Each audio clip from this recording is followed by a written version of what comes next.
हमारी जो हेमा मालिनी जी हैं वो रेकी मास्टर हैं। आयुष्मान खुराना डेली रूटीन से मेडिटेशंस करते हैं। नितिन गडकरी जी से जब बात हुई कि मेडिटेशन और ये सब कुछ, तो उन्होंने बहुत अपने एक अच्छे एक्सपीरियंस बताया कि वो मेडिटेशन को जानते हैं, फॉलो करते हैं। जब अरबाज खान जी से वहाँ मिल के बात हुई, मैं यकीन नहीं कर सकता था कि वो तो मॉमडन फैमिली से बिलोंग करते हैं, मगर उनका भी इंटरेस्ट है रेकी में, मेडिटेशन में, एस्ट्रोलॉजी में, और वो वास्तु के बारे में बात कर रहे हैं हमसे। रेकी तो लगभग बात करूँ पिछले 20-25 साल से इंडिया में बढ़ती जा रही है। लोग सीख रहे हैं, इंटरेस्ट ले रहे हैं, इस्तेमाल कर रहे हैं और बहुत अच्छे रिजल्ट्स उनको मिल रहे हैं। रेकी जापानीज थेरेपी है, तो जापान में सबसे पहले आई थी। लगभग 100 साल से ज़्यादा जापान में लोग रेकी को यूज़ कर रहे हैं। रेकी 2 शब्दों से मिलकर बनी है, रे एंड की, मतलब यूनिवर्सल एनर्जी। तो जो प्रॉब्लम आ रही है वो प्रॉब्लम एक तरह की नेगेटिव एनर्जी है। रेकी एनर्जी से उस प्रॉब्लम वाली एनर्जी को हटाया जा सकता है। क्या पास्ट के कर्मास को भी रिलीज करने में रेकी हेल्प करती है हमें? कुआनिन माँ इसीलिए धरती पे आई थी, उनका काम ही ये है कि जो भी लोग कर्म बंधनों में फंसे पड़े हैं उनके दुखों को दूर करने के लिए वो कर्मों का उपचार सिखाती है। क्या घर में भी ऐसी ऊर्जाएं आपको डिस्टर्ब होती है, हीलिंग से हम ठीक कर सकते हैं? आपके सातों चक्रा, आपका mind, body, soul, emotion, business से जुड़ा है ना। तब अपने सातों चक्रा को हील करोगे तो आपकी लाइफ का जो भी प्रॉब्लम है वो हील होना शुरू हो जाएगा। आपको कुछ भी नहीं आता, आप सिर्फ 10 दिन ओम चैंटिंग पे ट्राई करो, 10 दिन 10 मिनट, है ना, आपको अपने अंदर कुछ ना कुछ चेंजेस मिल जाएंगे।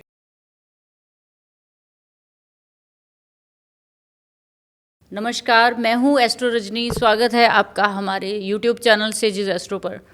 आपने पिछली एपिसोड्स देखी, बहुत प्यार दिया उनको, और मुझे पता है कि आप लोग हमारी वीडियोस बहुत लाइक कर रहे हो, बिकॉज कि आप अपने से रिलेट कर पाते हो उसे।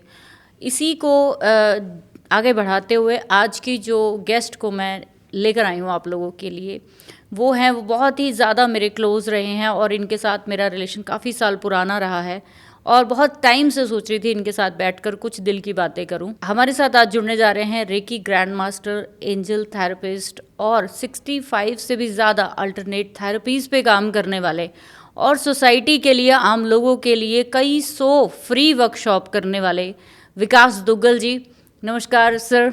नमस्कार जी। कैसे हैं आप? पहले सबसे पहले बताइए। मैं बहुत बढ़िया हूँ, ईश्वर की कृपा है, आप लोगों का प्यार है, thank you sir, thanks for coming. आपसे मेरा प्रॉमिस काफ़ी साल पहले का था कि जब भी मैं कोई इनिशिएटिव लूँगी तो मैं आपको ज़रूर अपने साथ बुलाऊँगी। आपसे मेरा रिलेशन तकरीबन, जो मैं अगर बात करूँ तो कोविड से पहले मेरी डॉटर की कुछ हेल्थ इश्यूज़ थे, तो उसके लिए मैं आपके पास आई थी। जी। तो वो भी यूट्यूब से देखकर, और मुझे किसी ने आपके बारे में बताया था, और उसकी प्रॉब्लम्स इतनी ज़्यादा थी कि एक लेवल पे आके ना मुझे ऐसा लग रहा था कि ठीक नहीं होंगी शायद। लेकिन आपकी जो बेटर हाफ है रीटा मैम ने उसकी हीलिंग की थी उस समय, और विद इन फ्यू आवर्स में उसको रिजल्ट मिल गया था। राइट। तो उस समय असल में पहली बार मैं ना रेकी से टच हुई थी। मुझे पता लगा था कि ये भी एक ऐसी साइंस है जो कि इतनी इजीली, बिना किसी मेडिसिन के, बिना किसी हील हुज्जत के आपके जीवन में इतना बड़ा चेंज ला सकती है। तो सबसे पहले सर मुझे ये बताइए कि आपको इस फील्ड में आए हुए इतना समय हो गया, क्या लगता है आपको हीलिंग के थ्रू, या फिर रेकी हीलिंग जिसको हम कहते हैं, हालांकि हम सोशल मीडिया की बात करें तो सारी इन्फॉर्मेशन अवेलेबल है, ऐसा कुछ नहीं है कि लोगों को नहीं पता, लेकिन जब कोई हीलर हमारे सामने बैठता तो उसकी एनर्जी अलग होती है, तो जो मैं फील कर पा रही हूँ। आप मुझे बताइए कि रेकी हीलिंग जो है वो इस समय, या फिर वो बहुत ट्रेडिशन वे में कब से जो है वो लोग यूज़ करते आए हैं? देखो, रेकी तो लगभग बात करूँ पिछले 20-25 साल से इंडिया में बढ़ती जा रही है। लोग सीख रहे हैं, इंटरेस्ट ले रहे हैं, इस्तेमाल कर रहे हैं और बहुत अच्छे रिजल्ट्स उनको मिल रहे हैं। इंडिया से बाहर की बात करो तो जापान, चाइना, अमेरिका में उनको लगभग 40-50 साल हो गए रेकी को यूज़ करते हुए। रेकी जापानीज थेरेपी है, तो जापान में सबसे पहले आई थी। लगभग 100 साल से ज़्यादा जापान में लोग रेकी को यूज़ कर रहे हैं और हमने ये नाम लिया रेकी। अगर हम इसको समझे इंडियन लैंग्वेज के हिसाब से तो हज़ारों सालों से रेकी हमारे आसपास ही है, बस जापानीज लोगों ने उसको रीडिस्कवर किया और उसका नाम बदल गया रेकी। हमारे संत महात्मा ऋषि मुनि भी सिर्फ हाथ लगा के, टच करके, आशीर्वाद दे के लोगों को ठीक कर देते थे, जिसको स्पर्श चिकित्सा हम लोग बोलते हैं। बिल्कुल, हज़ारों सालों से स्पर्श चिकित्सा नाम से हम जानते हैं उसको, मगर रेकी लगभग 100 साल से ज़्यादा हो गए जहाँ जापान ने उसको रीडिस्कवर किया और थोड़ा इजी कर दिया ताकि हम सब उसको सीख पाएँ, उसका बेनिफिट ले पाएँ। तो कहीं ना कहीं सारी चीज़ें गई तो इंडिया से ही है, ये तो घूम फिर के फिर बात वहीं आ जाती है कि हम लोग जब वेस्टर्न से कोई चीज़ आती है तो उसको जल्दी अडॉप्ट कर लेते हैं, और जब हमारे जो ऋषि मुनियों की चीज़ें हैं वो कहीं ना कहीं मुझे ऐसा लगता है सोसाइटी में सिखाई भी नहीं गई, आगे बढ़ाई भी नहीं गई। कहीं ना कहीं हमारी कंट्री पे भी बहुत सारी ऐसी चीज़ें रही हैं कि वो दबती चली गई है ना कहीं वो चीज़ें सामने ही नहीं आ पाई। जी। मैं ऐसा मानता हूँ कि जो पुराने ज़माने के लोग थे जिनको ये शक्ति प्राप्त हुई, जो किसी को टच करके छू कर हील करते थे, ठीक कर देते थे, उस समय पता नहीं क्या वजह रही होगी कि वो संत महात्मा ऋषि मुनि हमें सिखा नहीं पाए, या शायद हम उस लायक नहीं थे। ये भी हो सकता है। हम दूसरी चीज़ों में बिजी थे, ऐसा भी हो सकता है। मगर आज समाज की ज़रूरत है रेकी। रेकी ऐसी चीज़ है जो हर घर में हर इंसान को आनी चाहिए, चाहे वो बच्चा हो या बुज़ुर्ग, हर इंसान के काम की चीज़। मैं इसी क्वेश्चन पे आने लगी थी कि आपने पहले ही पकड़ लिया, वो कहते हैं ना मन की बात पहले ही निकल जाती है, तो मैं इसी बात पे आ रही थी कि क्या कोई एज रिस्ट्रिक्शन है, या फिर हर कोई व्यक्ति पैदा जब से हो रहा है, जब से होश संभाल रहा है और मरते दम तक इसको अपना सकता है, कुछ रिस्ट्रिक्शन है? जी, कोई रिस्ट्रिक्शन नहीं है। मैं रेकी को अपनी माँ की तरह मानता हूँ। आप ये समझ लें कि माँ की ज़रूरत हमें जैसे होती है ना, ऐसे रेकी की ज़रूरत है। जन्म से ही बच्चों को माँ की ज़रूरत होती है, मगर रेकी सीखने के लिए एक थोड़ी सी समझ चाहिए, जो मुझे लगता है 4-5 साल तक के बच्चे को वो समझ आ जाती है। और हमारे पास ऐसे बहुत से हमारे स्टूडेंट्स हैं जो 4-5-6 साल के, 7 साल के स्टूडेंट्स हैं। ओके। ऐसे भी स्टूडेंट हैं जिनकी एज 80-90 है, तो वो बुज़ुर्ग हालत में भी इस चीज़ को सीख रहे हैं। तो क्योंकि बचपन से लेकर बुढ़ापे तक आप जब कभी तक हो दुनिया में तब तक एक माँ की ज़रूरत तो पड़ेगी पड़ेगी। बिल्कुल सही। तो सर जब रेकी की बात आती है तो रेकी जो है उसके पीछे साइंस, मतलब लॉजिक क्या है, क्या ऐसी साइंटिफिक चीज़ है बिहाइंड द सीन, क्या काम करती है जो किसी को इतनी जल्दी जो है रिजल्ट आते हैं? देखो, हम सभी इस बात को सुनते आ रहे हैं, हमारे संत महात्मा ऋषि मुनि कहते हैं कि हमारा शरीर 5 तत्वों से बना है। जी हाँ जी। ऐसा भी कहा गया है कि पूरी सृष्टि 5 तत्वों से बनी है, अग्नि, जल, वायु, पृथ्वी, आकाश। जी। हम किसी भी तत्व को तोड़ते हैं तो उसमें से मिलती है ऊर्जा, एनर्जी। रेकी का अगर हम मतलब समझे, रेकी 2 शब्दों से मिलकर बनी है, रे एंड की, मतलब यूनिवर्सल एनर्जी। अब वो जो एनर्जी हमारे साथ है, जो पूरे यूनिवर्स में है, जो हमारे अंदर है, जो हमारे बाहर है, जिससे हम बने हैं, तो जो प्रॉब्लम आ रही है वो प्रॉब्लम एक तरह की नेगेटिव एनर्जी है। रेकी एनर्जी से उस प्रॉब्लम वाली एनर्जी को हटाया जा सकता है, ख़त्म किया जा सकता है। तो ऐसा भी है क्या कि हर चीज़ पे रेकी काम कर सकती है, या ये जो अल्टरनेट थेरेपीज जिनको अभी तक मैं कहूँ कोई सर्टिफिकेशन गवर्नमेंट से नहीं मिला, या जिसको भी हम कहते हैं कि एक प्रॉपर तरीके से अभी तक भी सोसाइटी इसको कहीं ना कहीं एक्सेप्ट नहीं करती, अभी भी इसको लेकर कई वहम रहते हैं ना लोगों के दिमाग में कि साइड इफ़ेक्ट ना हो जाए, कहीं पे ये काम करती है नहीं करती, तो ये जितनी अल्टरनेटिव थेरेपीज हैं वो सारी की सारी कहीं ना कहीं एनर्जी से जुड़ी है, आपने बताया। जी बिल्कुल। लेकिन किन किन चीज़ों पे विशेष तौर पर आपको लगता है कि बहुत जल्दी असर देखने को मिलता है? देखो, रेकी की बात करें तो रेकी शक्ति, रेकी माँ लगभग हर चीज़ में आपको मदद करती है, चाहे कोई मेंटल प्रॉब्लम हो, इमोशनल हो, फिज़िकल प्रॉब्लम हो। फाइनेंस में भी आपको मदद करती है, फाइनेंस को बढ़ाने में। आपका बिजनेस है, अच्छा। जॉब है, प्रमोशन है, बच्चे की स्टडी में मदद करती है, रिलेशनशिप को हील करती है, हर जगह।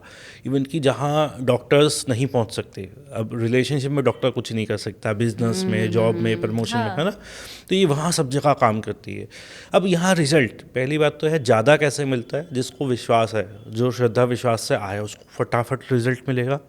दूसरी बात जो मैंने एक्सपीरियंस किया, जो मेंटल प्रॉब्लम्स हैं या हार्ट से जुड़ी हुई इमोशनल प्रॉब्लम्स हैं, उसमें रेकी बहुत अच्छे से काम करती है। और मैंने तो कुछ दिनों में बड़े बड़े मिराकल्स देखे हैं जहां डॉक्टर्स ने जवाब दे दिया था और वो लोग भी ठीक हो गए। वो तो मैंने भी देखा सर, आपके साथ कोई ऐसी उसमें तो मुझे कोई द्वंद्व होता ही नहीं, लेकिन कहीं ना कहीं जब मैं देखती हूँ कि लोग इसको बहुत बढ़ा चढ़ा के चीज़ों को जैसे बताते हैं या कुछ भी है, तो ठीक है, रेकी एक एनर्जी हीलिंग हो गई, हीलिंग का प्रोसेस हो गया, या हीलिंग का एक जो है वो करने का एक तरीका कह लो कि उस एनर्जी को कहीं ना कहीं बैलेंस करने के लिए हम इसको यूज़ करते हैं। जो बाकी अल्टरनेट थेरेपीज जैसे एंजल थेरेपी हो गई, या करुणा हीलिंग हो गई, या और भी बहुत सारी जैसे हीलिंग्स है, उनमें ये पैरेलल चलती है या फिर रेकी की किस तरीके से उसमें हेल्प लेते हैं हम लोग? बिल्कुल रेकी हेल्प लेते हैं। आप कह सकते हो कि रेकी बिल्कुल स्टार्टिंग आपका एक लेवल है कि आप जहाँ बेस लेवल पे रेकी को समझ रहे हो, ऊर्जा एनर्जी को समझ रहे हो कि ये चीज़ काम कैसे कर रही है, कैसे आपको फ़ायदा देती है, आप ऑरा, बॉडी चक्र, इन चीज़ों को समझते हो। मगर जब हम एंजल थेरेपी की बात करते हैं तो वहाँ आप जब रेकी के बाद एंजल थेरेपी में जाते हो तो आपकी इंट्यूशन बहुत अच्छी हो जाती है। वहाँ एंजल्स जो डिवाइन पावर्स है, डिवाइन शक्तियाँ हैं, जिसको हम देवी देवता, कुल देवी या जो जिनको भी हम मानते जिनकी हैं, भी पूजते ब्लेसिंग्स हैं, आपको आपके साथ है। बिल्कुल। तो एंजल थेरेपी में हम उनसे मदद ले पाते हैं, उनसे कम्युनिकेट कर पाते हैं, उनसे गाइडेंस ले पाते हैं। क्या सही है हमारे लिए, क्या हमारे लिए गलत है, क्या करना चाहिए, कौन सा बिजनेस अच्छा है, कौन सी जॉब अच्छी है, किस पर्सन को जैसे आपने पार्टनरशिप में रखना है या मैरिज का कोई प्रपोजल है तो कौन सा बेस्ट है आपके लिए, है ना। ठीक है। तो वो सब ऐसे ही हम बात करें, एक मैग्नीफाइड रेकी करके हीलिंग होती है ना। वो कार्मिक उपचार में आपको मदद करती है। ओके। क्या होता है कि इंसान ने अगर कोई गलत कर्म किया है तो आप उस गलत कर्म को ठीक नहीं कर सकते, आपको उसकी जो सजा भरपाई है वो आपको करनी ही पड़ेगी। मगर मैग्नीफाइड हीलिंग से आप उन कर्मा को भी रिलीज कर सकते हो, डिलीट कर सकते हो, ठीक कर सकते हो। ओके। ऐसे ही एक पावरफुल मेथड होता है जिसको हम कहते हैं कुंडलिनी रेकी। कुंडलिनी रेकी अपने आप में इतना पावरफुल प्रोसेस है कि जब लोग हमारे पास आते हैं और कहते हैं हमने कुंडलिनी रेकी सीखनी है, तो हमारा फर्स्ट क्वेश्चन होता है आपको अभी तक क्या आता है। कुंडलिनी रेकी एक ऐसा सब्जेक्ट है जो कहा जाता है कि आप सब कुछ सीख लो, आखिरी में ये टॉपिक सीखना पड़ेगा। हाँ, क्योंकि वो इतना पावरफुल है, इतना फास्ट है। कुंडलिनी रेकी में रूल ही है कि आप 5 मिनट्स से ऊपर हीलिंग ही नहीं कर सकते। ओके। जहाँ रेकी में जब हीलिंग करते हैं तो वहाँ 20-30 मिनट्स, कई बार 1 आवर की भी हीलिंग दी जाती है ना। मगर कुंडलिनी रेकी में 5 मिनट से ऊपर हीलिंग करना रूल ही नहीं है। तो जैसा पर्सन है, आपको नॉलेज है, उसके हिसाब से ये भी एक तरह की पढ़ाई है। हम स्कूल कॉलेज में अपने 10-15 साल लगा देते हैं, राइट। तो मगर स्पिरिचुअलिटी में जहाँ हमें इंस्टेंट रिजल्ट्स मिल रहे हैं, जहाँ हमारी लाइफ ग्रोथ हो रही है, हमारा रिलेशनशिप ठीक हो रहा है, हमारा बिजनेस आगे बढ़ रहा है, हम इसे टाइम ही नहीं देते। बहुत सारे लोग तो फर्स्ट लेवल या सेकंड लेवल सीख के भूल जाते हैं, छोड़ देते हैं। हाँ, मैं भी भूल गई। बिल्कुल। मगर 2-4 साल अगर इन चीज़ों को सीखने में, प्रैक्टिस में हम दे दें तो ये भी अपनी MBA है। और हाँ, और ये सर, जैसे हम 3 तरह के हमारे कर्माज होते हैं कि एक तो हम प्रेजेंट में कर रहे हैं, कुछ पास्ट में भी करके आए हैं ना। तो क्या पास्ट के कर्माज को भी रिलीज करने में कहीं ये रेकी या अल्टरनेटिव साइंस हेल्प करती है हमें? जी, मैं ऐसा सोचता हूँ कि मुझे लगता है कि जो भी हमने पास्ट कर्मा किए, हम अपने अच्छे कर्मों से अपने पास्ट के कर्माओं को धो सकते हैं, ओवरलैप कर सकते हैं। जी बिल्कुल। तो रेकी में भी एक जो एडवांस लेवल आता है जिसको कहते हैं रेकी 3rd लेवल, जिसको करने के बाद आप मास्टर हीलर बन जाते हो, मतलब हीलिंग के अंदर मास्टर हो जाते हो। वहाँ पे कुछ ऐसी टेक्निक, कुछ ऐसा सिंबल सिखाया जाता है जिससे आप अपने कर्मा को रिलीज़ कर सकते हो। मगर इसका जो पावरफुल मेथड है वो मैग्नीफाइड रेकी के अंदर ही है। मैग्नीफाइड रेकी के अंदर आप बहुत अच्छे से डीप लेवल पे, क्योंकि वहाँ एक देवी है, दया की देवी, जिनको कहते हैं कुआनियन माँ। अच्छा। कुआनियन माँ इसीलिए धरती पे आई थी, और उनका काम ही ये है कि जो भी लोग कर्म बंधनों में फंसे पड़े हैं, अच्छा, कार्मिक दोष है या जिनकी लाइफ में दुख है, दुख पीड़ा बहुत ज़्यादा है, हाँ, उनके दुखों को दूर करने के लिए वो कर्मों का उपचार सिखाती हैं, वो करती हैं। ये समझो गॉड ने उनको कर्मों का उपचार करने के लिए भेजा है। इसके बारे में थोड़ा सा सर और ब्रीफ में मेरे को बताइए कि क्योंकि बड़ा इंटरेस्टिंग है कि जब हम पास्ट की बात करते हैं ना, ज़्यादातर लोग, हम भी, आप भी, बहुत सारे ऐसे लोग हैं जो कोई ना कोई पीड़ा के थ्रू ही ओकल्ट में आता है ना। Right. आप भी, कोई भी मैंने देखा है जो आज जितने भी ओकल्ट के प्रैक्टिशनर है ना किसी पेन के थ्रू ही वो इस लेवल पे आए हैं। कोई ना कोई तो पीड़ा झेली ही है, तभी वो कहते हैं ना जब तक आप मीठा खाओगे नहीं तो मीठे का स्वाद कैसे पता लगेगा आपको, है ना। तो वो आपको क्या लगता है कुआनी माँ जो है, इनके थ्रू हम किस लेवल तक अपने चीज़ों को ठीक कर सकते हैं, मतलब कैसे हमें बेनिफिट दे सकती है ये? देखो जी, मैंने ये पाया है अब तक, क्योंकि हमारे बहुत सारे जो स्टूडेंट्स हैं वो मेडिकल साइंस से बिलोंग करते हैं, और डॉक्टर्स हैं, नर्स हैं, उनके अपने हॉस्पिटल्स हैं, है ना। तो वो खुद इस बात को बोलते हैं कि 100% लोग वहाँ ठीक नहीं होते, है ना। और मेरी कैलकुलेशन कहती है शायद 50% लोग ही मेडिकल साइंस में जाकर ठीक होते हैं, 50% को कोई और सहारा या अल्टरनेटिव थेरेपी लेनी पड़ती है। हाँ, चाहे वो आयुर्वेदा हो या होम्योपैथिक हो या रेकी हो या दूसरे एस्ट्रोलॉजी में जो हेल्प ली जाती है वो है, ठीक है। तो अगर वो दवाइयों से ठीक नहीं हो रहे या उन्होंने और भी बहुत सारी थेरेपी ट्राई की और उनका रिजल्ट नहीं आ रहा, तो हमें लगता है कि कहीं ना कहीं कार्मिक प्रॉब्लम है। इवन कि हम ये भी देखते हैं कि रेकी में भी कई बार किसी इंसान को रेकी में बहुत देर बाद आराम आता है, तो वहाँ कार्मिक दोष होते हैं, कार्मिक प्रॉब्लम होती है। तो ऐसे में हम रेकी का जो थर्ड लेवल के जो पावरफुल टेक्निक्स हैं वो यूज़ करते हैं या मैग्नीफाइड हीलिंग यूज़ करते हैं।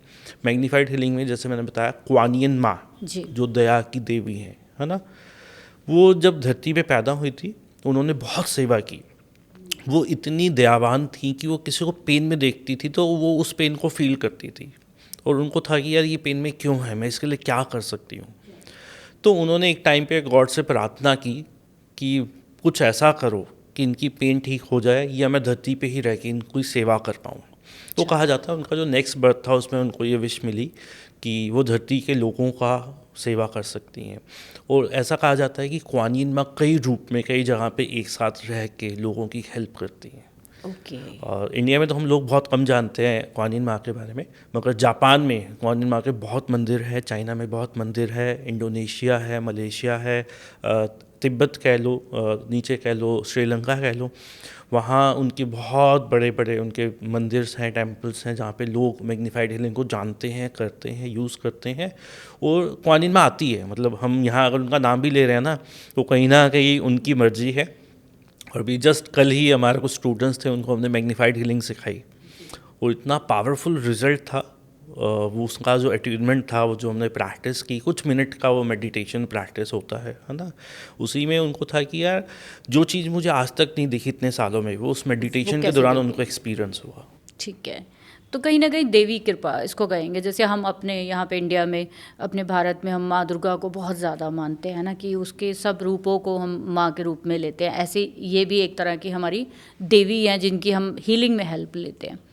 जैसे अल्टरनेट थेरेपीज़ में हम लोग बात करते हैं कि बहुत ज़्यादा बीमार जैसे कई लोग बहुत रहते हैं, या फिर हमने देखा है कि दवाई नहीं लगती कई लोगों को, है ना, बहुत सारी इलाज कराने के बाद, या फिर कई घरों में कुछ ऐसे बंधन मैंने देखे हैं कई घरों में भी। तो जैसे हम इंसानों की में रेकी या ऐसे अल्टरनेटिव थेरेपी यूज़ करते हैं, तो क्या घरों में भी हम लोग हीलिंग कर सकते हैं, घर की भी कर सकते हैं? क्या घर में भी ऐसी चीज़ें, ऊर्जाएं आपको डिस्टर्ब होती है जो हीलिंग से हम ठीक कर सकते हैं? जी बिल्कुल। जब दुनिया में हर चीज़ ऊर्जा से बनी है जी, घर में भी वही ऊर्जा है। वास्तु में क्या किया जाता है कि दिशाओं की मदद से उस जगह की एनर्जी को अच्छा किया जाता है। आप वहीं पे रेकी एनर्जी करना शुरू कर दो। आप जब रेकी उस घर को दोगे, उस रूम को, उस जगह को जहाँ आपको हैवीनेस लग रही है, मान लो आपको पता ही नहीं हैवीनेस कहाँ है, आप पूरे घर को हीलिंग कर दो, आपका वास्तु ठीक हो जाएगा, है ना। आप इसी तरह जैसे हम एस्ट्रोलॉजी में बात करते हैं प्लैनेट्स की, प्लैनेट से फेवर में है, फेवर में नहीं है, आप प्लैनेट्स को हीलिंग देना शुरू कर दो। आपकी सातों चक्रा हर दिशा से जुड़े हैं, आपके सातों चक्रा हर प्लैनेट से जुड़े हैं, आपके सातों चक्रा, आपका mind, body, soul, emotion, business से जुड़ा है ना। तो आप अपने सातों चक्रा को हील करोगे तो आपकी लाइफ का जो भी प्रॉब्लम है वो हील होना शुरू हो जाएगा। घर को हील करोगे तो आपके घर के रिलेशनशिप, घर का स्ट्रेस, टेंशन वो ठीक हो जाएगा। आप अपने बिजनेस, आपकी दुकान है, फैक्ट्री है, ऑफिस हो, वहाँ उसको हील करो, आपका बिजनेस ठीक होना शुरू हो जाएगा। तो हमारा मानना ये है कि एनर्जी दो प्रकार की होती है, पॉजिटिव और नेगेटिव। पॉजिटिव जिसको हमने कहते हैं रेकी, ये जिसको हम कह देते हैं भगवान। नेगेटिव एनर्जी जो शैतान है ना। तो जब भी इंसान के शरीर में बीमारी आती है तो नेगेटिव एनर्जी की वजह से है, नेगेटिव इमोशंस, नेगेटिव फीलिंग्स, है ना, डर, फियर या कुछ भी कह लो। हाँ। ऐसे ही घर में नेगेटिव एनर्जी आ जाती है किसी भी वजह से, घर साफ़ नहीं है, गंदगी है, घर में लोगों की सोच अच्छी नहीं है, बीमारी है, कुछ भी, है ना, बिजनेस में भी प्रॉब्लम आती है, वो एनर्जी की वजह से। तो रेकी जो पॉजिटिव एनर्जी है, जहाँ पे भी ये पॉजिटिव एनर्जी दी जाएगी वहाँ से नेगेटिव एनर्जी भाग जाएगी। जैसे नेगेटिव एनर्जी भागेगी, प्रॉब्लम सॉल्व। छोटी नेगेटिव एनर्जी होगी तो शायद वो कुछ दिनों के अंदर भाग जाएगी, बड़ी होगी तो कुछ हफ्तों में, है ना। हमारे पास वो लोग भी आते हैं तो पिछले 20-25 25-25 साल से बीमार है, ठीक नहीं हो रही, है ना, तो उसमें थोड़ा टाइम लगता है बस। ठीक सब कुछ हो ये जाता एक है। नई चीज़ आपने बताई कि ग्रहों को भी हील कर सकते हैं, तो मुझे ऐसा लगता है कि फिर ये एक तरह की मैनिफेस्टेशन हुई कि हमारी जो सोच है किसी चीज़ की तरफ जब गलत होने लग जाती है, कि जैसे हम अपने घर में ही किसी चीज़ को नेगेटिव बोलना शुरू कर देते हैं कि इस घर में बहुत सारे वास्तु दोष हैं, बार बार अपने घर को ये वर्ड यूज़ करते हैं। मैंने बहुत लोगों को देखा है, मैं बहुत रोकती हूँ कि अपने घर के बारे में, अपने बच्चों के बारे में, अपने बारे में इवन लोग कहते हैं कि भाई मेरे को तो ये प्रॉब्लम होती रहती है, मैं तो हूँ ही ऐसा, है ना। तो मुझे ऐसा लगता है कि मैनिफेस्टेशन ही है एक तरह की, कि आपकी सोच का दायरा ही है, वो एनर्जी आपसे कहीं ना कहीं ऐसे बुलवाती है और आप ऐसा काम जो है वो करते हो। आपने जैसे चक्रास की बात की सर, कि चक्रास जो है वो ये सब चीज़ें कहीं ना कहीं हमारी जो भी अपब्रिंगिंग्स होती है, जो हमारे पास्ट के हमारे डीएनए होते हैं, वो कहीं ना कहीं उसके थ्रू हम सब कुछ कर रहे हैं ना। जी। जो भी मिला है हमें हमारे माँ बाप से, दादा दादी से, जो भी चीज़ें मिली हैं। तो चक्रास जो होते हैं हमारे 7 चक्रास जिनको हम बोलते हैं मेजर, तो आप मुझे थोड़ा सा उसके बारे में बताइए कि कौन सा चक्रा किस चीज़ के साथ मटीरियलिस्टिक वे में जुड़ा हुआ है। जी, बिल्कुल कोशिश करते हैं आपको चक्रास की थोड़ी सी नॉलेज दें आज। देखो, हमारे सातों चक्र हमारी पूरी लाइफ से जुड़े हुए हैं। जो हमारे ऊपर के जो चक्रास होते हैं ना, वो कहीं ना कहीं स्पिरिचुअल चक्रास होते हैं। स्पिरिचुअल चक्रा में आप कह लो कि भगवान से जुड़ने के लिए ऊपर आपका यानी जो कि जो क्राउन हमारा चक्रा, थ्रॉट और क्रॉन। हाँ, ऊपर के 3 चक्रा ले लो, है ना। ठीक है। तो ये आपका लगभग भगवान से जुड़ा हुआ होता है ना। आपका क्राउन चक्रा जितना अच्छा होगा, आपकी भक्ति भावना, आपका विश्वास, श्रद्धा, विश्वास, भगवान से कनेक्शन, या ये सोच कह अच्छी सकते हो होगी। सोच अच्छी होगी, इंट्यूशन अच्छी होगी, है ना। आपको ऑटोमेटिकली चीज़ें फील होंगी, क्या करना है क्या नहीं करना। अब देखो, बहुत सारे लोगों को फील होता है, और बहुत सारे लोग ऐसे हैं कि उनका क्राउन चक्र अच्छा, उनको पता नहीं है, वो चाहते हैं चीज़ें हैपन होना शुरू हो रही होती है ना कहीं उनकी पूजा भक्ति का वो आशीर्वाद भगवान देते हैं कि वो जो चाहते हैं वो चीज़ें होती हैं। मैं ऐसे बहुत लोगों को जानता हूँ जो रेकी नहीं जानते, मगर वो भक्ति उनकी इतनी अच्छी है, सरेंडरनेस बहुत अच्छी है। राइट राइट, है ना। हम आज्ञा चक्र की बात करें तो हमारा जो थर्ड आई चक्र होता है, आज्ञा चक्र होता है। ये भी आपका इंट्यूशन का चक्र होता है, बुद्धि का चक्र होता है, दिमाग का चक्र होता है। आपकी याददाश्त, आपकी पढ़ाई लिखाई में मदद करने के लिए आपको हेल्प करता है। आपकी जो थॉट्स है, विज़न है, विजडम है, उसमें आपको मदद करता है। कम्युनिकेशन चक्र, जिसको थ्रॉट चक्र कहते हैं, है ना, थ्रॉट चक्र आपको मदद करता है। जिसका थ्रॉट चक्र अच्छा होगा ना, ऑटोमेटिकली उसके अंदर एक अट्रैक्शन होगी, एक मैग्नेटिज्म होगा, वाणी सिद्धि हो जाएगी। वाणी सिद्धि होगी, है ना। तो लोग उसको सुनेंगे। जैसे हम बात करते हैं ना, मोदी जी की बात करते हैं हम, है ना। अब मोदी जी मजाक की बात करें या कोई फालतू भी बात करें तो लोग ध्यान से सुनते हैं। बिल्कुल बिल्कुल। कहीं ना कहीं कुछ उनके थ्रॉट चक्र में कुछ जादू है, वो अच्छा है, पॉजिटिव है ना। तो जिनका थ्रॉट चक्र अच्छा होता है, कम्युनिकेशन अच्छी होती है, ऑटोमेटिकली स्पिरिचुअल लेवल पे भी उन लोगों को हेल्प मिलती है। तीनों चक्र आपको स्पिरिचुअलिटी में भी आपको हेल्प करते हैं। हार्ट चक्र, जिन भी लोगों की लाइफ में रिलेशनशिप ब्लॉकेज है, रिलेशनशिप या इमोशनल है, बहुत जल्दी हर्ट हो जाते हैं लाइफ में, पुरानी एक्सप्रेसिव नहीं है। एक्सप्रेसिव नहीं है ना। एक्सप्रेसिव तो आप ये कह सकते हो कि थ्रॉट चक्र से रिलेटेड हो गया, है ना। थ्रॉट चक्र ब्लॉक है तो वो बोल नहीं पाएगा, एक्सप्रेस नहीं कर पाएगा अपनी फीलिंग, है ना। हार्ट चक्र में रिलेशनशिप इमोशंस कह सकते हो आप, है ना। तो हार्ट चक्र अगर अच्छा हो गया तो ऑटोमेटिकली रिलेशनशिप अच्छे होने शुरू हो जाएंगे। इवन कि हार्ट चक्र, जिसको हम कई बार कहते हैं कि वो ग्रीन कलर का है, जब वो बहुत अच्छे से एक्टिवेट हो जाता है, बहुत चार्ज हो जाता है, तो वो पिंक कलर का हो जाता है। ओके। हाँ, वो बहुत कम लोग हैं, मतलब 1% क्या, वो भी सर बहुत ये कम लोग। दिखती हैं, ये कलर्स दिखते हैं ऐसे कि, या उनके एनर्जी खाली फील होती? जी, दिखते हैं, फील होती है। मेडिटेशन में जब हम होते हैं, जब हम डीप में बैठे होते हैं, है ना, तो हम इन चीज़ों को फील कर पाते हैं। इवन कि जैसे रेकी थर्ड लेवल में हमारा एक मेडिटेशन होता है। अच्छा। मेडिटेशन करने का जब लोग अपने एक्सपीरियंस बताते हैं तो उसमें से बहुत लोग होते हैं तो दिख रहे हैं, है ना। तो वो जो पिंक मैंने बताया कि वो पिंक हो जाता है एक टाइम पे मेडिटेशन या हीलिंग के बाद, तो आप अनकंडीशनल लव की तरफ जाने लग जाते हो। जो कहते हैं पत्ते पत्ते से प्रेम, तो उनको जैसे कोई कीड़ा भी जा रहा है ना, तो उनको अच्छा लगेगा, बुरा नहीं लगेगा। तो उसको भगवान के कण कण से एक तरह से कण कण से प्यार अटैचमेंट हो जाएगी। बिल्कुल बिल्कुल बिल्कुल, बहुत बहुत अच्छी फीलिंग है। मतलब ये बोलना और होना, मैं बहुत सारे ऐसे लोगों को जानता हूँ कि वो मतलब हमेशा खुश रहते हैं, ब्लिस में रहते हैं, और कोई उनको गाली भी दे जाए ना, उनको फ़र्क ही नहीं पड़ता, उनको प्यार है हर चीज़ से, है ना। तो ये हार्ट चक्र।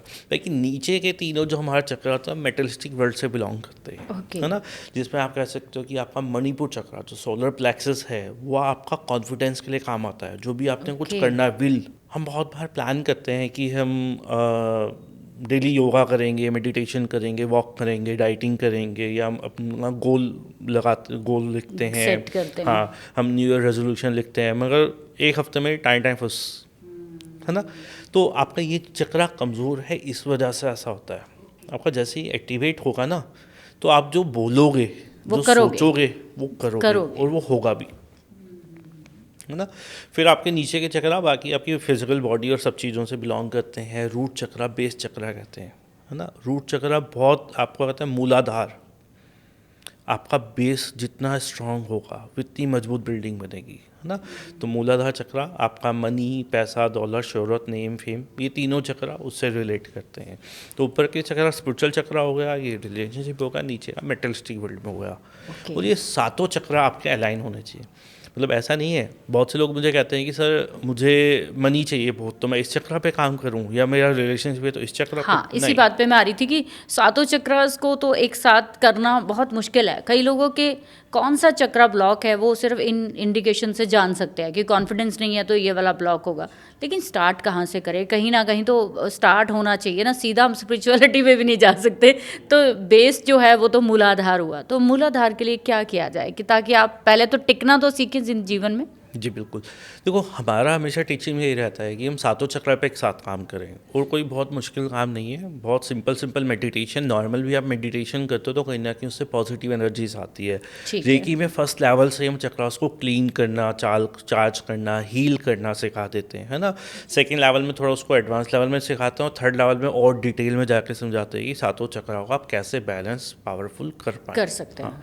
और बहुत सिंपल टेक्निक है, कोई भी मेडिटेशन से ही हो सकता है। अदरवाइज आप ओम चैंटिंग करो।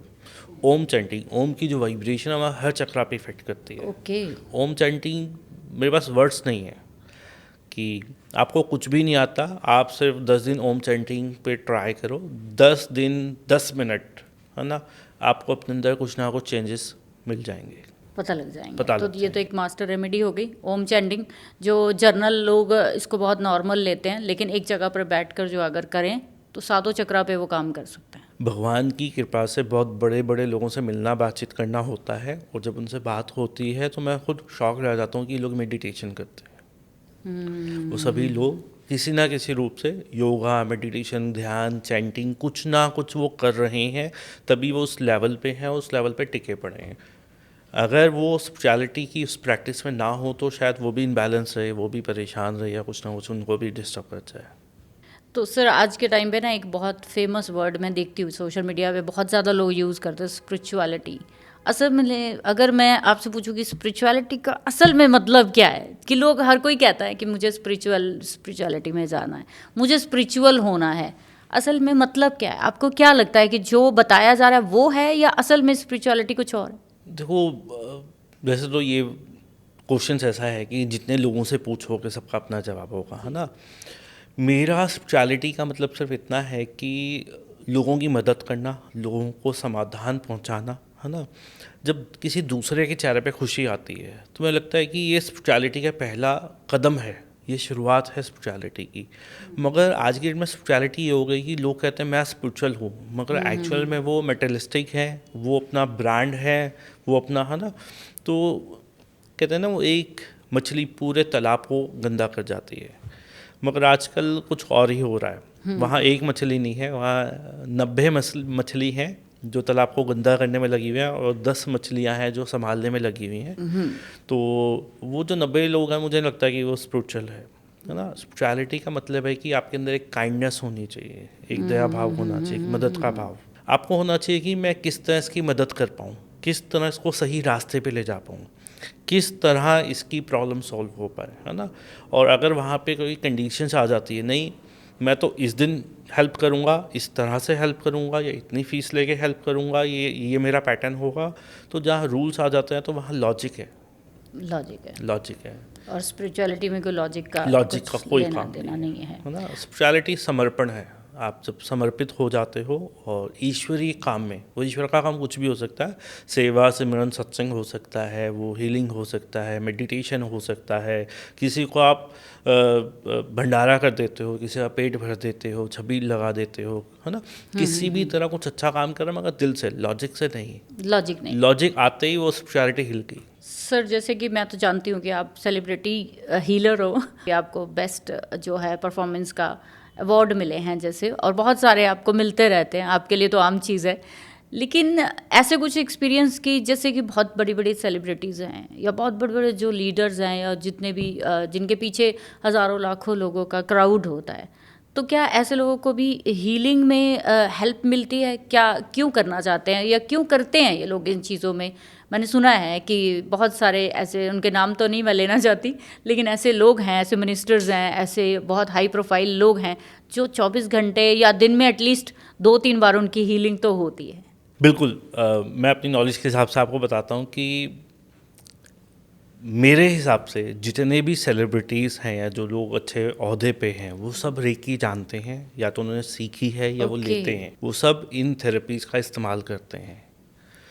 हमारी जो हेमा मालिनी जी हैं वो रेकी मास्टर हैं। अच्छा। आयुष्मान खुराना डेली रूटीन से मेडिटेशंस करते हैं, है ना। और बहुत सारे सेलिब्रिटीज से मिलने का, बातचीत का मौका मिला, हीलिंग का मौका मिला। नितिन गडकरी जी से मैं मिला, और नितिन गडकरी जी से जब बात हुई कि मेडिटेशन और ये सब कुछ, तो उन्होंने बहुत अपने एक अच्छे एक्सपीरियंस बताए कि वो मेडिटेशन को जानते हैं, फॉलो करते हैं, है ना। राहुल रॉय, जो एक्टर राहुल रॉय हैं, वो उनकी फैमिली को हमने बहुत हीलिंग की, बहुत सालों तक हीलिंग चलती रही उनकी, है ना। एक बार कपिल शर्मा जी से मिलने का मौका मिला, और कपिल शर्मा जी के वहाँ मतलब वहाँ सब थे, इवन कि शो के अंदर थे हम लोग। और शो के अंदर जब बात हुई तो बोला आई एम रेकी मास्टर, तो जो आवाज़ थी वाओ। तो वो वाओ से पता चला कि वो सब लोग जानते हैं रेकी को। तो इवन कि कपिल देव साहब जी से मिलने का मौका मिला, तो वहाँ पे भी हमारा टॉपिक क्या था, रेकी, मेडिटेशन और ये सब चीज़ें। क्योंकि आपकी फील्ड है तो नेचुरल है, आप वही चीज़ को ढूंढोगे जहाँ पे जाओगे। तो इसका मतलब कहीं ना कहीं सफल व्यक्ति के पीछे जो बहुत काम दिखते हैं, बहुत ही पोलाइट दिखते हैं, बहुत सॉफ्ट दिख रहे हैं, भाई इनको प्रेशर इतना है हज़ारों लाखों करोड़ों लोगों का, फिर भी आपको बहुत सटल दिखेंगे वो लोग। तो रेकी के कहीं ना कहीं कमाल है या मेडिटेशन का कमाल है? बिल्कुल कमाल है। उनका चेहरे का ग्लो या उनकी पावर, एनर्जी, कहीं ना कहीं रेकी, एनर्जी, मेडिटेशन, योगा, किसी ना किसी स्पिरिचुअल प्रैक्टिस में वो लोग हैं। मैं एक दिन तब हैरान हो गया, हमें बेस्ट रेकी मास्टर का अवार्ड मिला कुछ साल पहले, और जब अरबाज खान जी से वहाँ मिल के बात हुई तो मैं यकीन नहीं कर सकता था कि वो तो मॉमडन फैमिली से बिलोंग करते हैं, मगर उनका भी इंटरेस्ट है रेकी में, मेडिटेशन में, एस्ट्रोलॉजी में, और वो वास्तु के बारे में बात कर रहे हैं हमसे, है ना जी। तो वो मतलब हम पहचान नहीं सकते कि ये सब लोग इसको जानते हैं, ये सब लोग फॉलो कर रहे हैं। और आम इंसान शायद परेशान इसीलिए है सर, वो नहीं जानता, और हम लोग बहुत ज़्यादा उलझे रहते हैं अपनी छोटी छोटी चीज़ों में। और जितना मैंने देखा कि हाई प्रोफाइल अगर फील्ड में चले जाएं, वो सभी कहीं ना कहीं हीलर्स के साथ जुड़े हुए हैं या खुद करते हैं। बिल्कुल, ये सब लोग रेकी कराते हैं, ये सब लोग वास्तु कराते हैं, ये सब लोग इस साइंस को मानते हैं, बिलीव करते हैं। इवन कि अभी हमारे जो एक हैं बहुत अच्छे वास्तुशास्त्री नुमरोलॉजी जिस, तो वो भी बताते हैं कि जो पिक्चर्स जो बनती है उनका डेट, टाइम, कब ये रिलीज होनी है, या उसका नाम क्या होना चाहिए, वो सब कुछ किसी न किसी थेरेपी से निकाला जाता है, और ये लोग बिलीव करते हैं। मेरा सिंपल सा ये सोचना रहता है कि जो लोग फॉरेन ट्रैवल कर रहे हैं, दुनिया भर में घूम रहे हैं, उनको रेकी का पता है। इंडिया में क्या है कि जो लोग से रोज़ी रोटी के चक्कर में फंसे हैं, जिनका सुबह पूरा दिन इसी में लग जाता है कि भैया ये हफ्ता, ये महीना कैसे निकालना है, कैसे निकलेगा, उनको अपनी दिनचर्या से बाहर निकलने का मौका ही नहीं मिलता। उनको पता ही नहीं कि आपके दर्द के लिए और बहुत सारे रेमेडीज़ हैं, और वो भी उनको लगता है कि सिर्फ एक गोली है, वो गोली खाएंगे तो ही दर्द ठीक होगा।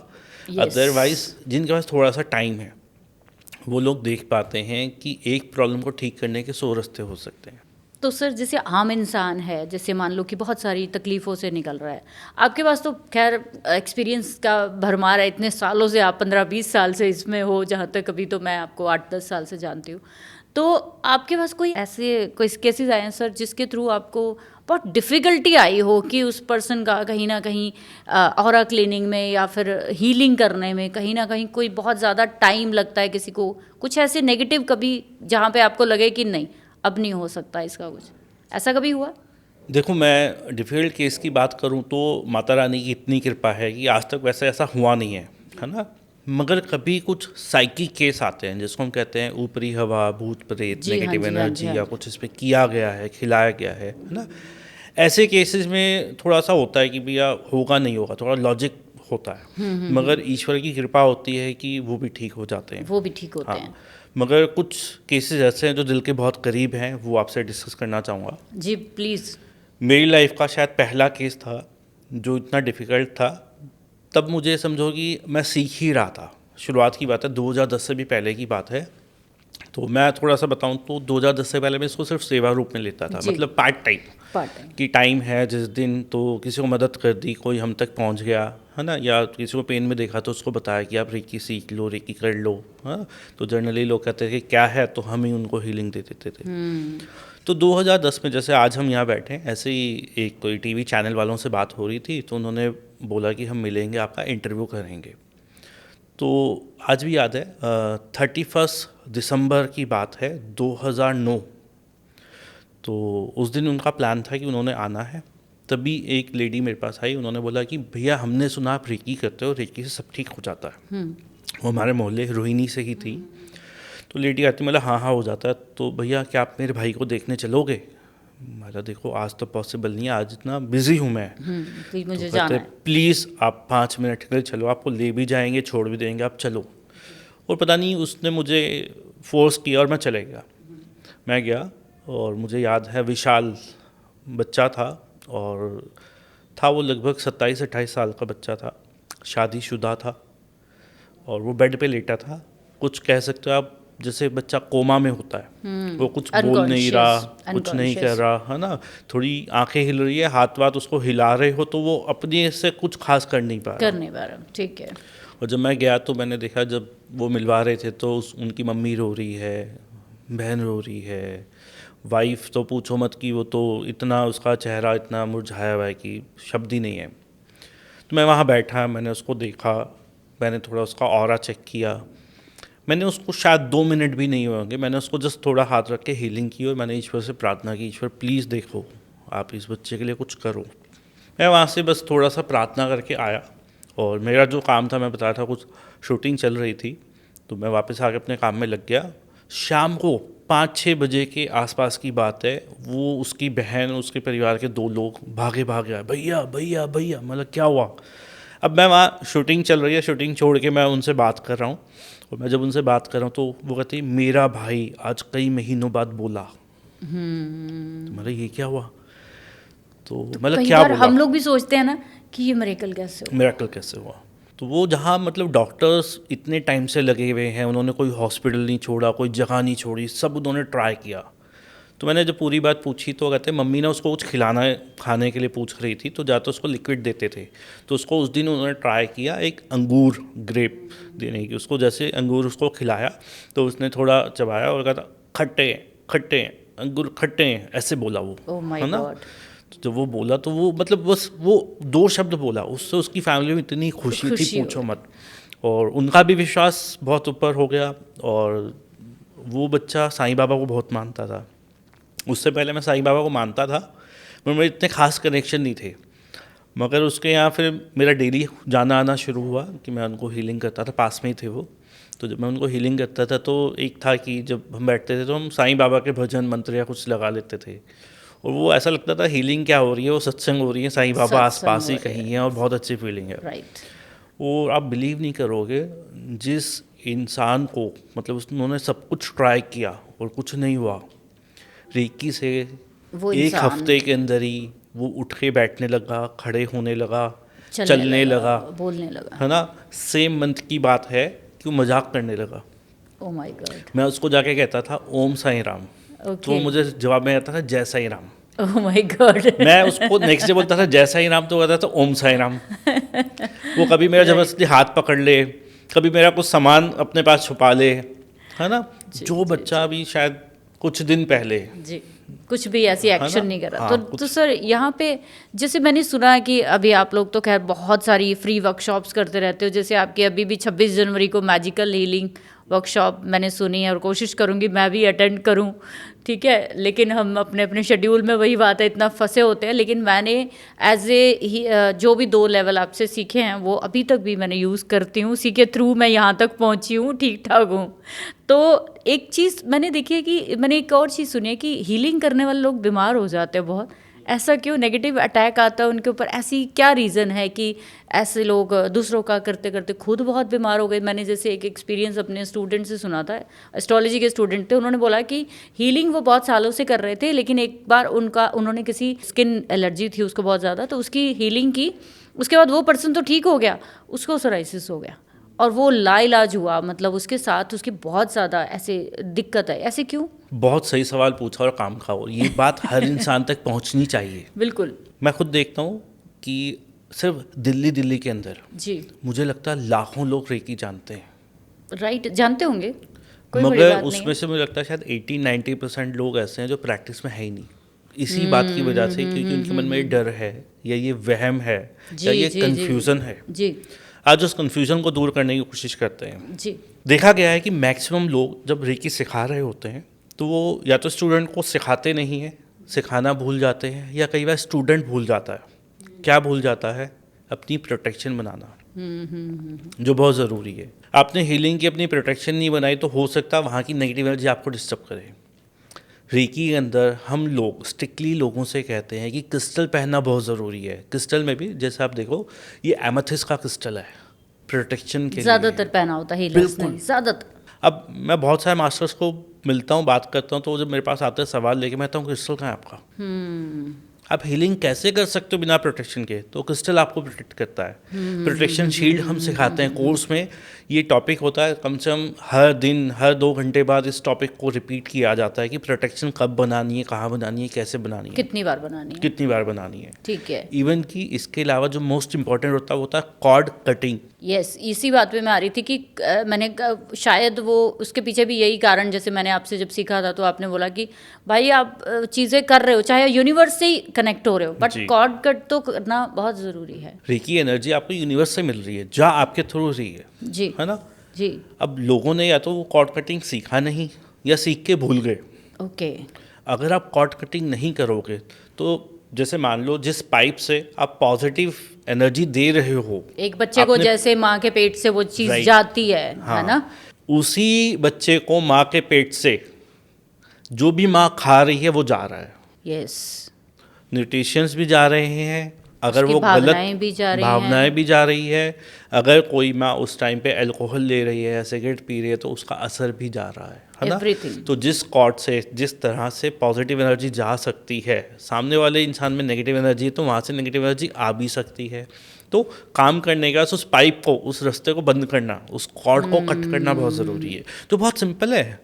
तो आप मेरे को बताएंगे सर, प्लीज़ ज़रा थोड़ा सा गाइड कर दीजिए, थोड़ा सा सिंपली वे में, ताकि लोगों को हेल्प हो जाए कि एटलीस्ट ये तो बहुत ज़रूरी चीज़ है। जब भी हम किसको हीलिंग करते हैं, और ये सिर्फ रेकी में नहीं है, रेकी है, एंजल थेरेपी है, मैग्नीफाइड हीलिंग है, कुंडलिनी रेकी है, या कोई भी स्पिरिचुअल प्रैक्टिस जिसमें हम बोले कि मान लो आप एस्ट्रोलॉजी करते हो या वास्तु करते हो, तो आप जब भी किसी इंसान से मिल रहे हो तो आपका उससे कनेक्शन हो जाता है। बिल्कुल, आप उसको रेमेडी दे रहे हो, आपका कनेक्शन हो गया है ना।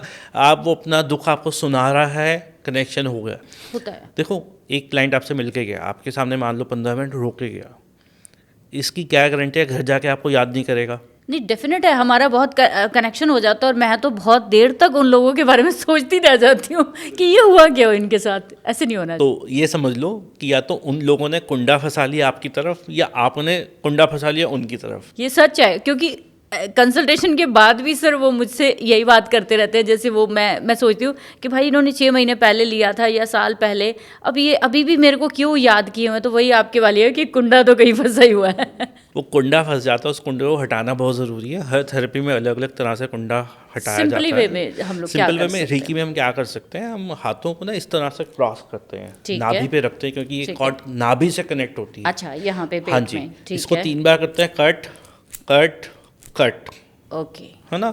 और आपको इस तरह की फीलिंग मान लो दोबारा है तो ये कॉर्ड कटिंग आप दिन में 10 बार करो, 100 बार करो, कोई दिक्कत नहीं है। आपको जब भी लगे कि वो चीज़ हावी हो रही है आपके ऊपर, आप उसी समय उसको 3 बार करो। कोई भी नेगेटिव सोच आ रही है, नेगेटिव इंसान के बारे में सोच आ रही है, ऐसी चीज़ जो आपको नहीं चाहिए, जिसके बारे में आपको नहीं सोचना, तो आप कॉर्ड कट करो, वो दूर हो जाएगी आपसे, है ना। और ये कॉर्ड कटिंग इतनी पावरफुल टेक्निक है कि मैंने बहुत लोगों का डिप्रेशन तक भगाया इससे, है ना। और कॉर्ड कटिंग करते ही ना आप बहुत कुछ कर सकते हो, बहुत कुछ कर सकते हैं कि हम बहुत सारी नेगेटिविटी से एक तरह से, मतलब जैसे हम लोग कहीं चले जाते हैं जैसे कि किसी की डेथ हो गई, हम लोग जाना पड़ता है कहीं ना कहीं दुख सुख में, तो लोगों के हम बड़ी देर तक ना उस चीज़ से जुड़े रहते हैं, फिर इमोशनली ट्रॉमा में चले जाते हैं कि आए वो कैसे चला गया इंसान या कुछ है। तो ये कॉर्ड कट वहाँ भी हेल्प करेगी। मतलब आप कहीं पे भी नेगेटिव हो रहे हो, जस्ट 3 बारी इसको बोल दो, है ना। आपको वैसे भी आपको लगता है कि मुझे समझ नहीं आ रहा कि मेरी कॉर्ड किससे कनेक्ट है या नहीं है, आप सुबह दोपहर शाम रात इसको करते रहो, डिस्कनेक्ट कर दीजिए। हाँ, अपनी कॉर्ड कट करो, है ना। और आप चाहे तो ऐसी कोई अफर्मेशन बोल सकते हो, प्रेयर कर सकते हो कि मेरी जो भी अनवांटेड कॉर्ड्स है वो कट हो जाए। इसको करते हुए आप इस तरह से बोल सकते हो, है ना। ठीक है, तो इससे आप एक अपने अंदर चेंज फील करोगे कि पहले से आपकी एनर्जी अच्छी हो रही है। पहले जो स्ट्रेस टेंशन आपको एंजाइटी हो रही थी, गुस्सा आ रहा था, ठीक है। अब रास्ते में मान लो आपकी गाड़ी कोई ठोक के चले जाता तो भी बहुत गुस्सा आता है। हाँ जी। आप अपने ऑफिस चले गए, वो अपने ऑफिस चले गया, आप ऑफिस में भी उसके बारे में सोच रहे हो कि अगर मेरे पास टाइम होता ना तो मैं उसको बताता। हाँ, ऐसे लोग वो भी कहते सोच हैं, रहा है ऐसे कि ही वो सोचते बड़ी हैं। गाड़ी वाला था, अमीर था, तो है ना वो ज्यादा चिल्ला रहा था। Right right. तो क्या आपने कुंडे फंसा रखे हैं अपने। तो इसका मतलब कि आप फिर इसका मतलब सर कॉर्ड कट से तो खाली रेकी नहीं, मतलब अपनी लाइफ की जितनी भी अनवांटेड चीज़ें हैं ना, उससे cord जहाँ cut कर वहाँ से आपको डिस्कनेक्ट करने में हेल्प करेगी। तो यहाँ पे एक छोटा सा जाते जाते मैं एक क्वेश्चन और करूँगी सर कि जैसे ऑरा क्लीनिंग की बात आती है, तो ऑरा का जो है कहते हैं कि हमारा दायरा जो है कम से कम 3 मीटर के आसपास होता है, ऐसे सुना मैंने। तो ऑरा जब अनबैलेंस होता है किसी भी इंसान का, जब उसको अगर मतलब जैसे कि क्लीन करना हो, या जर्नल हम लोगों ने अगर अपने आप को बिल्कुल वो रखना हो, सेफ रखना हो, जैसे हम लोग अभी जैसे बात की कि दूसरों के दुख सुनते सुनते हम भी दुखी हो गए, हम भी बीमार हो गए, ये नेचुरल प्रोसेस है, मानसिक या शारीरिक तौर पर तो असर होगा ही। तो जब ऑरा के क्लीनिंग की बात आती है, उसमें भी क्या ऐसा इजी स्टेप कर सकते हैं कि इंसान कम से कम अपना तो सेफ्टी लेकर चले, बाकी तो किसी का नहीं कर सकते कुछ। बिल्कुल, मैं बहुत इजी सिंपल कुछ बातें बताऊंगा ऑरा को लेके। सबसे पहले समझते हैं ऑरा होता क्या है। ऑरा इलेक्ट्रोमैग्नेटिक फील्ड आपका आभा मंडल है, आपका सुरक्षा कवच है जो आपके शरीर के चारों तरफ है। Yes. तो ये हर किसी चीज़ का होता है ना। Okay. आप देखोगे बहुत बार अपने आसपास कुछ लोग जिनके मम्मी पापा या बहुत कोई करीबी किसी बड़ी बीमारी से गुजरा, अच्छा। कुछ सालों बाद उस इंसान को भी सेम तरह की बीमारी हो जाती है, बिकॉज वो एक साथ रह रहे हैं, खाना पीना रहना सोच विचार वही टॉपिक को बार बार लाना, तो एनर्जी उसके ऑरा में भी जा रही है। वो एनर्जी ऑरा से कहीं ना कहीं सेम एनवायरनमेंट में जी उसकी बॉडी और चक्रा में जाएगी। और बहुत बार हम देखते हैं कि जो प्रॉब्लम मम्मी को थी वही प्रॉब्लम बेटी को हो जाती है, जो प्रॉब्लम पापा को थी वही घर में वो उस तरह की चीज़ें, उस तरह की सेम बीमारी आ जाती है। ठीक है, तो ऑरा हमारी सुरक्षा कवच है, मगर वो वीक हो गया है, वो कमज़ोर हो गया, उसमें छेद हो गया। जैसे मान लो आपके घर का दरवाज़ा खुला पड़ा है, कोई भी उसमें आ सकता है, चोरी हो सकती है। छेद कैसे होता है सर? छेद इसी तरह से हो जाता है कि आपका कॉन्फिडेंस लो है, आप किसी प्रैक्टिस में नहीं हो, आप पूजा पाठ में नहीं हो, आप नेगेटिव लोगों के नेगेटिव लोगों से इन्फ्लुएंस जल्दी हो रहे हो, आप किसी योगा मेडिटेशन रेकी हीलिंग किसी चीज़ में नहीं हो, या आप कहते हो मैं भगवान को मानता ही नहीं हूँ, या आप कभी मंदिर नहीं जा रहे हो, या बात बात पे आपको गुस्सा नाराज़गी हो रही है ना। तो क्या बाहर की एनर्जी आपको डिस्टर्ब कर रही है। तो एक तो आपका ऑरा डिस्टर्ब है, इस वजह से वो डिस्टर्ब कर रही है ना। और वो एनर्जी डिस्टर्ब करिए, उससे भी आपका ऑरा वीक होता है। मान लो आपका ऑरा 10 फीट का था, तो वहाँ से एनर्जी आई तो उस एनर्जी का सब 8 फीट का हो गया। मगर आपका ऑरा मान लो स्ट्रांग है, 20 फीट का है, 30 फीट का है, तो एनर्जी ईजिली आपको डिस्टर्ब नहीं कर सकती। एक इंसान का ऑरा मजबूत है ना, उसको तंत्र मंत्र यंत्र बीमारी, इवन की जो हमने बात की कि हम कई बार हॉस्पिटल जाते हैं, किसी को पेन में देखते हैं, हमें पेन होना शुरू हो जाता है, यार हम गई शमशान घाट जाते हैं, वहाँ बोलते हैं जिंदगी क्या है, सबने यहीं आ जाना है ना, वो सब बह गए। तो हमारा ऑरा कहीं ना कहीं वो चीज़ों को एक्सेप्ट नहीं कर पा रहा है ना। हमारे अंदर वो इमोशंस आ रहे हैं, वो फीलिंग्स आ रही है, वो जगह वो एनवायरनमेंट हम पे हावी हो रहा है। और अच्छा होगा आप जाओगे सब जगह, आपको ज़्यादा असर नहीं पड़ेगा, या असर बहुत कम टाइम का होगा। आपने 2-4 मिनट इस बारे में सोचा और फिर ख़त्म। आपने करना कि अपने ऑरा को अच्छा रखने के लिए, अच्छा पॉजिटिव मोटिवेटिंग एनर्जेटिक, कि वो छेद ख़त्म हो जाए, ऑरा में कोई हैवीनेस स्ट्रेस है वो निकल जाए, है ना। मैं इसको कहता हूँ अपने कोर्स में दादी माँ के नुस्खे। अच्छा। हमारे जितने बड़े बुज़ुर्ग हैं, दादी दादा नाना नानियाँ और जो बुज़ुर्ग, वो एक काम करते थे कि जब भी हम घर से बाहर जा रहे हैं, कभी कोई दुख तकलीफ़ है, पेन है, प्रॉब्लम है, या कोई चीज़ उनको समझ नहीं आ रही, मान लो बच्चा बहुत ज़्यादा रो रहा है ना, किस वजह से रो रहा है समझ नहीं आ रहा, तो वो उसका नज़र उतारते थे वो तो नमक लेके उसके ऊपर वारते थे और उस नमक को फेंकते थे, या लाल मिर्च जो होती है वो हाँ, करते हैं, उससे। कोई कपूर, कोई नारियल, है ना, 100 तरीके हैं उसके, है ना। तो ये जो भी चीज़ें हम बता रहे हैं ये ऑरा पे की जा रही है, ये एक्चुअल में वो दादी नानी माँ ऑरा क्लीन कर रही है। उसको पुराने ज़माने में नज़र उतारना कहते थे, साइंटिफिक है ऑरा क्लीनिंग, और लोगों को समझाने के लिए उसको कह देते हैं नज़र उतारना, क्योंकि नज़र भी अगर किसी की आई तो ऑरा पे तो इफेक्ट कर रही है। कहीं ना कहीं वो व्यक्ति जो है वैसे ही लोगों को अट्रैक्ट करना शुरू कर देगा जैसा हाँ जी। उसका ऑरा होगा। बिल्कुल, देखो अभी ये जो नज़र लगती है या ऑरा में हैवीनेस आती है, किसी डॉक्टर के पास इसका इलाज नहीं है, ये किसी टेस्ट रिपोर्ट्स में नहीं आने वाली बात। आपको कोई बद्दुआ लगी है, ऐसे ही सर मैंने देखा कहीं होगा कि वो कहते हैं रिपोर्ट्स बिल्कुल नॉर्मल है, बिल्कुल नॉर्मल है, तो कहीं ना कहीं यही नज़र का दोष है या फिर कहीं ना कहीं ऑरा बहुत अनबल। हमारे पास सारे केस वही आते हैं, सारे लोग वही सीखने के लिए आते हैं। वो कहते हैं टेस्ट में कुछ आ नहीं रहा, रिपोर्ट्स कुछ बता नहीं रहे, यही डॉक्टर को होता है। कुछ समझ नहीं आ रही है, दवाइयाँ लग नहीं रही लग नहीं है, रही। हम बीमार हैं, परेशान हैं, दुखी हैं, समझ नहीं आ रहा हो क्या रहा। वही वो कहते हैं कि हम सब कुछ ट्राई कर चुके हैं, ट्राई कर चुके हैं। उसके बावजूद भी कुछ नहीं हो रहा। तो हमें लगता है शायद हम रेकी वाले इसी चीज़ के लिए बने हैं कि जब आपको लगता है ना कि कुछ नहीं हो रहा तो आखिरी में आ जाओ हमारे पास। क्योंकि कहीं ना कहीं जब ऊर्जा की बात आएगी तो फिर इसका मतलब ऊर्जा का इलाज तो ऊर्जा ही करेगी ना कहीं है, तो हम लोग सब ऊर्जा से ही बने हुए हैं। बस यहाँ पे ये फ़र्क आता है कि जब लोग आखिरी में हमारे पास आते हैं तो थके हुए आते हैं, बिल्कुल, थके है ना। हुए आते अगर वो पहले आ जाएंगे तो उनको इतना परेशान नहीं होना पड़ेगा, ये परेशान प्रॉब्लम नहीं होना होते ही वो आ जाएंगे तो फटाफट ठीक हो जाएंगे। तो भाई आप लोग भी जो लोग सुन रहे हैं, और कोई ज़रूरी नहीं है कि आप लोगों को बीमार हो के या किसी नेगेटिव चीज़ों में जाकर फिर आपको जो है ये सब चीज़ें सीखनी चाहिए। रेकी जैसी चीज़ों को आपको अपनी डेली रूटीन में लाना पड़ेगा। जैसे मैं तो बहुत सालों से लाती रही हूँ, मैं उसको मैनिफेस्टेशन के तौर पर देखती हूँ, सोच के तौर पर देखती हूँ। मैं चाहे सिंबॉलिक वे में नहीं देखती हूँ, लेकिन उसको मैंने अपने जीवन में उतारा है अपने थॉट पैटर्न के ऊपर, कि ना तो गलत बोलना है, ना ही गलत जो है चीज़ों के बारे में सोचना है। यही एक तरह का ऊर्जा का जो दायरा है वो बढ़ाने का तरीका होता है। तो सर जैसे 26 जनवरी को आप लोगों का मैजिकल हीलिंग वर्कशॉप आ रहा है, तो उसके बारे में थोड़ा सा बताइए ताकि जो लोग ज्वाइन करना चाहें कर लें वो। जी बिल्कुल, मैं बताना चाहूँगा कि 26 जनवरी को हमारा एक मैजिकल हीलिंग कैंप हो रहा है। और ये कैंप ऐसा नहीं है कि स्पिरिचुअल है, ये साइंटिफिक कैंप है। इसमें जो चीज़ें सिखाएंगे वो डॉक्टर्स ने या साइंटिस्ट ने उस पर बहुत काम किया और बहुत सालों से उन्होंने उसके बहुत अच्छे रिजल्ट देखे, तो ये चीज़ हुई। मैं आपको बताना चाहूँगा, इसमें हम सिखा रहे हैं EFT, अच्छा, emotional freedom technique. Doctor science कहती है कि 80 to 90% जो हमारी लाइफ में प्रॉब्लम आती है वो इमोशंस की वजह से आती है। राइट। उन इमोशन से कैसे डील करना है और कैसे रिलीज करना है, कैसे ख़त्म करना है, वो हम सिखाएंगे। उसके ऊपर काम करेंगे। साथ ही साथ इसमें सिखाएंगे होपोनो। होपोनो एक बहुत पावरफुल हवाइन प्रेयर है, उसको सिखाएंगे।